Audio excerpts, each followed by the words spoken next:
মুসলমান কা বাচ্চা। পাবনা জেলার প্রত্যন্ত এক গ্রামের ছেলে শাহজাহান ইসলাম নূর। খুব বেশি অর্থকড়ি না থাকলেও মাকে নিয়ে তার দিন বেশ সুখেই কাটছে।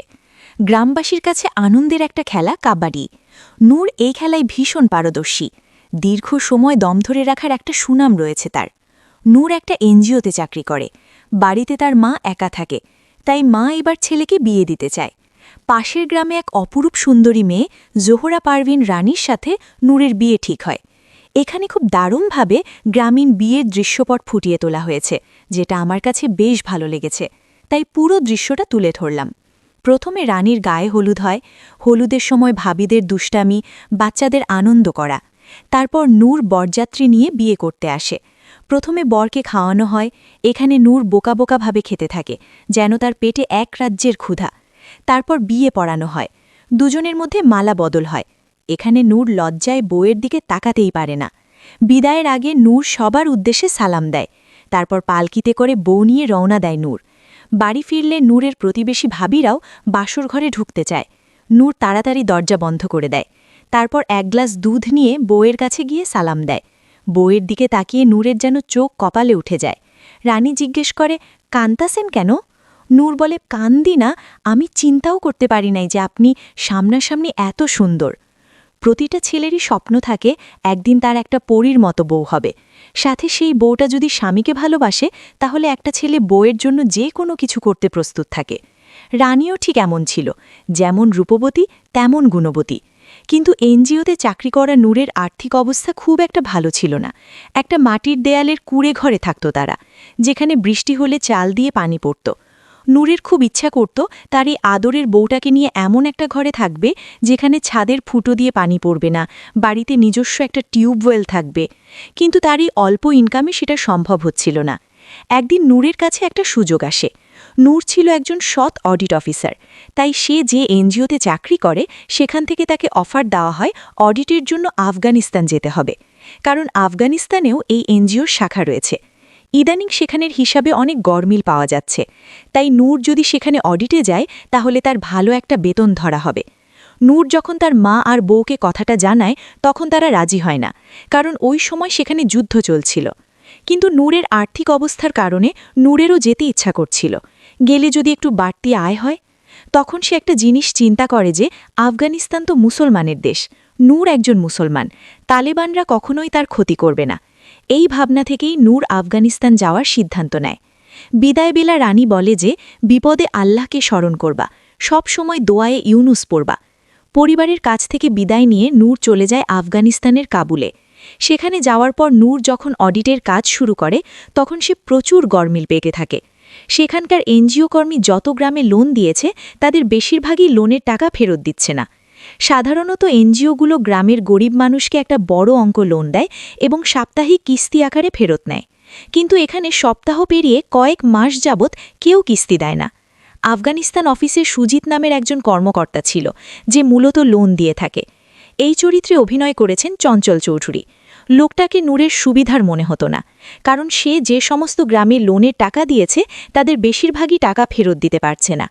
বিষয়টা নিয়ে তদন্ত করার জন্য নূর সরজমিন দেখতে ওই গ্রামে যায়। বেশিরভাগ ক্ষুদ্র ঋণ দেওয়া হতো আফগানি লোকদের স্ত্রীর নামে। সুজিত নূরকে নিয়ে একজন ঋণ গ্রাহিতার সাথে পরিচয় করিয়ে দেয়। নূর তাকে ইংরেজিতে বলার চেষ্টা করে, আমরা আপনাকে টাকা দিয়েছিলাম আপনার উপকারের জন্য, এখন আপনি টাকা ফেরত দিলে সেটা আবার অন্যের উপকারে কাজে লাগানো হবে। ওই লোকটা আরবিতে কিছু একটা বলে, নূর বুঝতে পারে না। সে সুজিতকে জিজ্ঞেস করে, কি বলল? সুজিত বলে, পরে বলতেছি, থামেন। নূর বলে, বুঝছি তো, সে টাকা ফেরত দিয়ে আপনি খায়া ফেলছেন, তাই না? তখন সুজিত বলে, আরে ভাই, সে বলতেছে তালেবানরা যদি আমাদের দেখে ফেলে তাইলে একদম ট্যাংরি ভেঙে দিবে, কারণ তালেবান সুদ খাওয়া পছন্দ করে না। নূর বলে, শোনেন, আমি শাহজাহান ইসলাম নূর, আমি কিন্তু টালডিবাল্ডি ডরাই না, ওই সব টালডিবাল্ডি আমার সাথে করা যাবে না। আপনি ওনাকে জিজ্ঞেস করেন মারিয়াম নূরের আত্মীয়স্বজন এখানে কে আছে। এই কথা শোনার পরই ওই লোকটা ভীষণ রেগে যায়। সুজিত বলে, আরে ভাই, এত অস্থির হলে হবে না তো, ভীম দেশে আসছেন অডিট করতে, সাবধানে কথা বলতে হবে তো। এই বলে সুজিত সরে যায়। নূর আবার ওই লোককে বলে, মুরব্বি, আপনি মারিয়ামকে এখানে নিয়ে আসেন, ওনার সাথে কথা বলবো। এটা শুনে ওই লোক আরও রেগে যায় আর নূরকে ধাক্কা দিয়ে চলে যায়। নূর সুজিতকে বলে, আরে ভাই, উনি এত চাঁদ দেখাইতেছে কেন? উনি কি টাকা দিবে না? আপনাকে নিশ্চয়ই ফেরত দিছে, তাই না? সুজিত বলে, আরে ভাই, আপনি ভরা মজলিসে ওনার বউয়ের নাম নিলেন কেন? উনি তো মাইন্ড করছে। এখানে কেউ কারো স্ত্রীর নাম মুখে নেয় না। এ সময় সুজিত লক্ষ্য করে সেই লোক তালেবানদের ডেকে এনেছে। সুজিত বলে, আমি 1 2 3 বললেই দৌড় দিবা। সুজিত সোজা 3 বলেই দৌড় দেয়। তখন তালেবানরা ধাওয়া করে তাদের ধরে ফেলে। আফগানিস্তানে আসার মাত্র 1.5 মাসের মাঝে তালেবানরা অপহরণ করে নূরকে। এই ঘটনাটা ছিল 2007 সালের দিকে, যখন আমেরিকার সঙ্গে তালেবানদের যুদ্ধ চলছিল। তখন আমেরিকার সরকার তালেবান এক নেতা বাহারুদ্দিনকে গ্রেপ্তার করেছিল। বাহারুদ্দিনকে 7 দিনের মধ্যে মুক্তির জন্য তালেবান যোদ্ধারা কাবুল শহরে হামলা চালায় এবং একজন বিদেশি মহিলা সাংবাদিক ও নূরকে অপহরণ করে। এদের মধ্যে মহিলা সাংবাদিক আনার সময় মারা যায় এবং নূরকে তারা একটা জিপে করে মরুভূমিতে তাদের ক্যাম্পে নিয়ে আসে।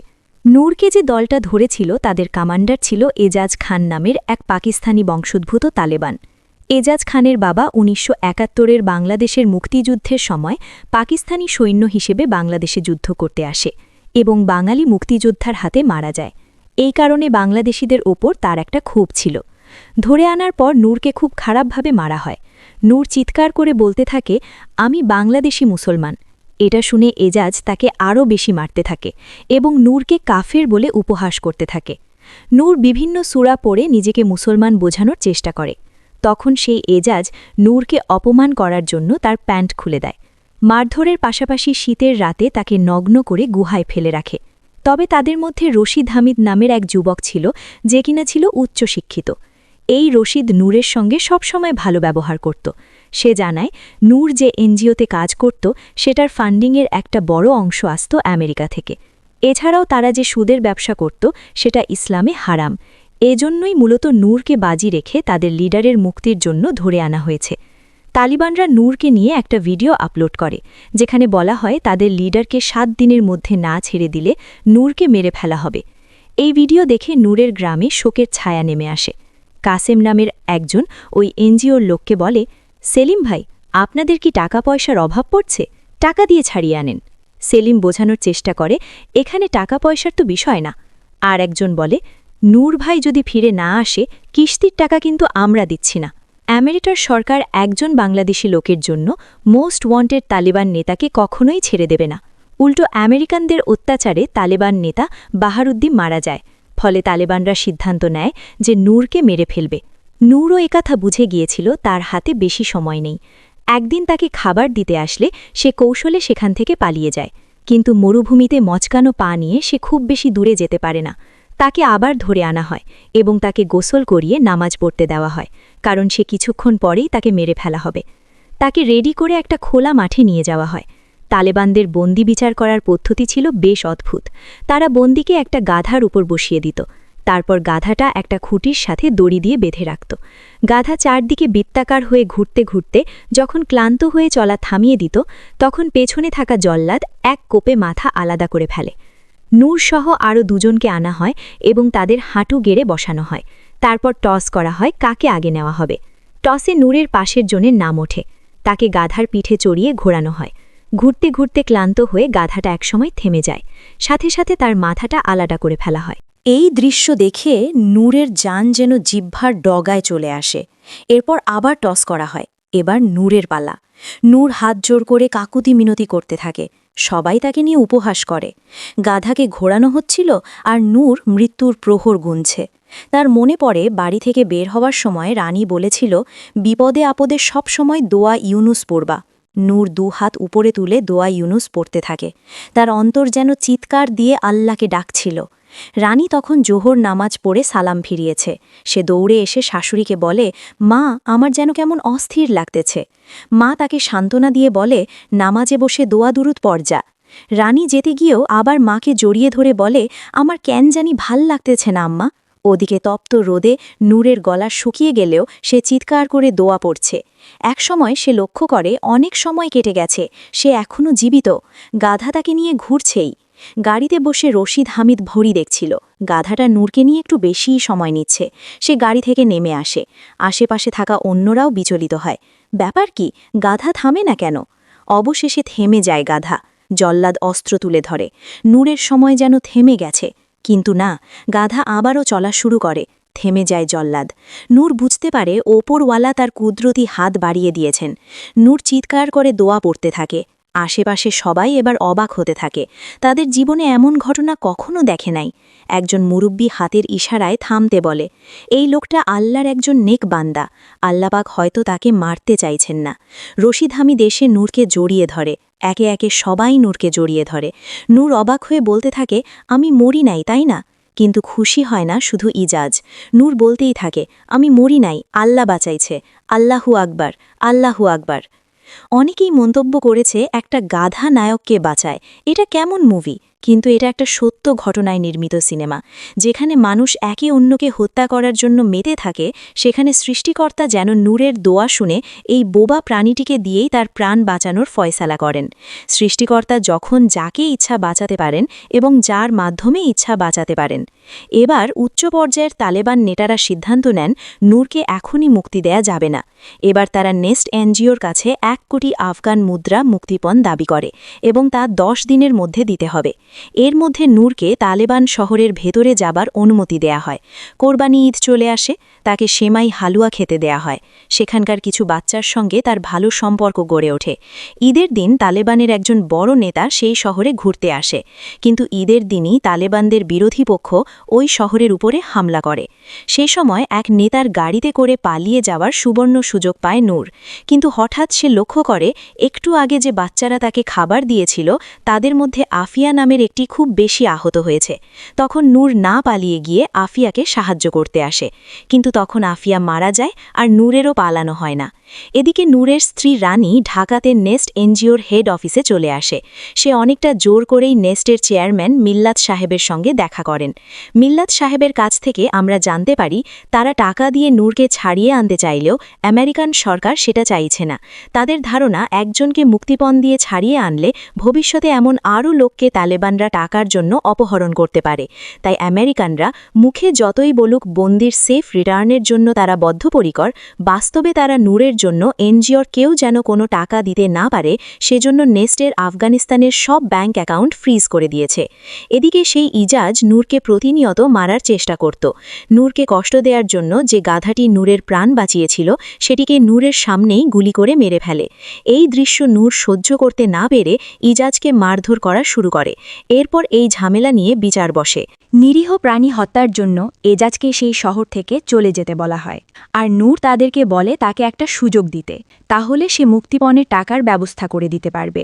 শর্ত অনুযায়ী নূর সেই সুজিতকে বিশ্বাস করে এখানে নিয়ে আসতে বলে। সুজিতকে আনা হয়। নূর সুজিতকে তার ল্যাপটপের পাসওয়ার্ড দেয় যাতে বিভিন্ন গ্রামে তাদের যে লোনের টাকা বাকি আছে সেগুলো কালেক্ট করে সুজিত মুক্তিপণের ব্যবস্থা করতে পারে। ইতিমধ্যে 53 দিন কেটে গেছে। এবার সুজিতের কাছে নূর জানতে পারে তার স্ত্রী রানী প্রেগনেন্ট। তখন নিজের সন্তানকে দেখার তীব্র বাসনা নূরকে নতুনভাবে বেঁচে থাকার শক্তি দেয়। আফগানিস্তানে থাকা নূরের কলিগরা সবাই তাদের 1 মাসের বেতনের টাকা নূরের জন্য দিয়ে দেয়। সুজিত লিস্ট ধরে ধরে প্রাণপণ চেষ্টা করে বিভিন্ন গ্রাম থেকে লোনের টাকা তোলার। যেহেতু তাদের ব্যাংক অ্যাকাউন্টগুলো ফ্রিজ করে দেয়া হয়েছে, তাই এছাড়া অন্য কোনো উপায়ও নেই। কিন্তু দেখা যায় তালিকায় থাকা 3টি গ্রাম ইতিমধ্যে যুদ্ধে মরুভূমিতে পরিণত হয়েছে। সেখানকার লোকেরা টাকা ফেরত দিতে পারে না, তাই প্ল্যান মতো টাকা ওঠে না। সুজিত সাহস করে মুক্তিপণের অর্ধেক টাকা তালেবানদের কাছে নিয়ে যায়। তালেবান নেতা অর্ধেক টাকা নেয়, কিন্তু নূরকে ফেরত দেয় না। সেই সাথে অপমান ও মারধর করে সুজিতকে তারা তাড়িয়ে দেয়। বাইরে যাবার পর সুজিতের সঙ্গে একজনের পরিচয় হয়, যে কিনা পুরো পরিস্থিতি পাল্টে দেয়। ওদিকে রানী মিল্লাত সাহেবের কাছে সাহায্য না পেয়ে 15 দিন যাবৎ পররাষ্ট্র মন্ত্রণালয়ে যোগাযোগের চেষ্টা করে। গ্রামের একজন সাধারণ মহিলার পক্ষে ঢাকায় এসে পররাষ্ট্রমন্ত্রীর সঙ্গে দেখা করা কতটা কঠিন সেটা নিশ্চয়ই আপনারা বুঝতে পারছেন। অবশেষে রানী একজন সাংবাদিকের সহায়তায় পররাষ্ট্রমন্ত্রীর সঙ্গে দেখা করেন এবং তার কাছে বিস্তারিত সবকিছু খুলে বলেন। এরপর পররাষ্ট্রমন্ত্রী ফোন করে তার কাছের এক বন্ধুকে, যে কিনা সিআইএতে চাকরি করে। সিআইএ নিজেদের একজন স্পাইকে, গোয়েন্দাকে তালেবানদের মাঝে রাখা হয়েছিল। সেই সিআইএ এজেন্ট তালেবান নেতা শেষ পর্যন্ত সুজিতকে সাহায্য করে এবং নেগোসিয়েশনের মাধ্যমে সেই অর্ধেক টাকাতেই নূরকে মুক্তি দিতে রাজি করানো হয় তাদেরকে। অবশেষে মুক্তি পায় নূর। তাকে একটা গাড়িতে করে তালেবান সদস্যরা নিজেদের এরিয়ার বাইরে নামিয়ে দিয়ে বিদায় নেয়। কিন্তু তাদের মধ্যে সেই এজাজের দলের লোকও ছিল। সে এজাজকে জানিয়ে দেয় যে নূরকে মুক্তি দেয়া হয়েছে। এজাজ প্রতিশোধ নেয়ার জন্য নূরকে খুঁজে বের করে এবং তাকে মেরে ফেলতে চায়। বন্দি অবস্থায় নূর সবসময় ভীত হয়ে থাকত, কিন্তু এখন এই নূর স্বাধীন নূর। সে এজাজের সঙ্গে আবারও বেঁচে থাকার লড়াই শুরু করে। তাদের পেছনে ছিল একটা বয়ে চলা জলাধার। এক পর্যায়ে নূর এজাজকে নিয়ে সেই পানিতে লাফ দেয়। গ্রামের ছেলে নূর কাবাডি খেলায় দম ধরে রাখায় চ্যাম্পিয়ন। সে সবসময় বিশ্বাস করত বেঁচে থাকাটা হলো দমের খেলা। যতদিন মানুষ দম ধরে রাখতে পারবে ততদিনই সে বেঁচে থাকতে পারবে। পানির নিচে ডুবন্ত অবস্থায় দম ধরে এজাজকেও চেপে ধরে রাখে। মারা যায় এজাজ, আর নূর ফিরে পায় এক নতুন জীবন। তবে শেষ পর্যন্ত নূর এজাজের লাশকে পানি থেকে ঠিকই তুলে এনেছিল, কারণ নূর বাংলাদেশি মুসলমান। সে আরেক মুসলমানের লাশকে সম্মান দিতে জানে, সে তার শত্রুও হলেও। শেষ পর্যন্ত নূর এবং সুজিত দুজনেই বাংলাদেশে ফিরে আসে। নূর তার পরিবারকে নিয়ে আবারও তার সুখের জীবন শুরু করে। এবার ঈদের মুভিগুলোর মধ্যে দর্শক চাহিদার দিক থেকে রাক্ষস অনেকটা এগিয়ে আছে। তবে ব্যক্তিগতভাবে দম সিনেমাটা আমার ভীষণ ভালো লেগেছে। আপনি আসল মুভিটা দেখেন, তাহলে মনের অজান্তেই নূরের জন্য আপনি দোয়া করতে থাকবেন। গল্পটা আপনার কাছে কেমন লেগেছে? এবার ঈদে আপনার কাছে সেরা মুভি কোনটা? কমেন্ট করে জানাবেন। আজ বিদায় নিচ্ছি। আল্লাহ হাফেজ।